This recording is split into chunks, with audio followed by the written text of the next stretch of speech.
জাতীয় নাগরিক পার্টিকে স্বাগত জানিয়েছে বিএনপি, জামায়াত সহ অধিকাংশ রাজনৈতিক দল।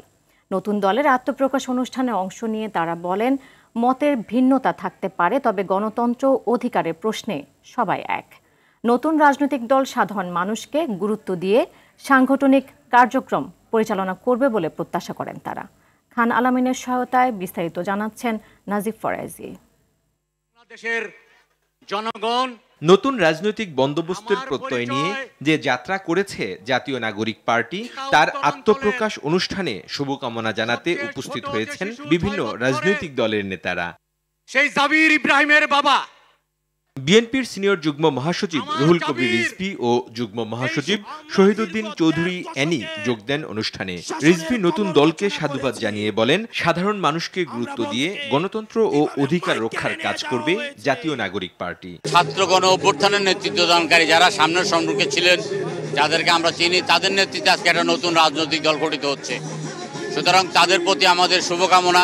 জামায়াতের সেক্রেটারি জেনারেল মিয়া গোলাম পরোয়ার বলেন, দেশের বৃহত্তর স্বার্থে নতুন দলের সাথে আলোচনার দ্বার উন্মোচিত হবে। নতুন বাংলাদেশ বিনির্মাণের এই কোটি কোটি মানুষের যে অভিযাত্রা, জুলাই গণ অভ্যুত্থানে আমাদের হাজার হাজার প্রিয় ছাত্র জনতার যে জীবনদান, হাজার হাজার মানুষের আহত হওয়ার বিনিময়ে আমরা একটা নতুন বাংলাদেশ গড়তে চাই।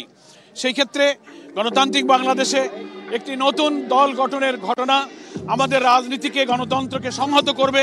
বিএনপি, জামাত ছাড়াও বেশ কয়েকটি রাজনৈতিক দলের নেতারা অনুষ্ঠানে যোগ দেন। তাদের প্রত্যাশা, জুলাই অভ্যুত্থানের স্পিরিট বজায় রেখে নতুন দল কাজ করবে।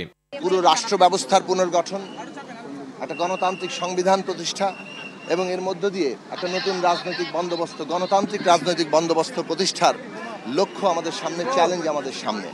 আমরা আশা করি এই নতুন রাজনৈতিক দল এই চ্যালেঞ্জ মোকাবেলায় ইতিবাচক ভূমিকা রাখবে। ফ্যাসিবাদের বিরুদ্ধে যেহেতু সারা জাতি প্রায় ঐক্যবদ্ধ, সেই জন্য তাদের সহযোগিতা এবং তাদের পাশে থাকা সেটা ছিল একরকম।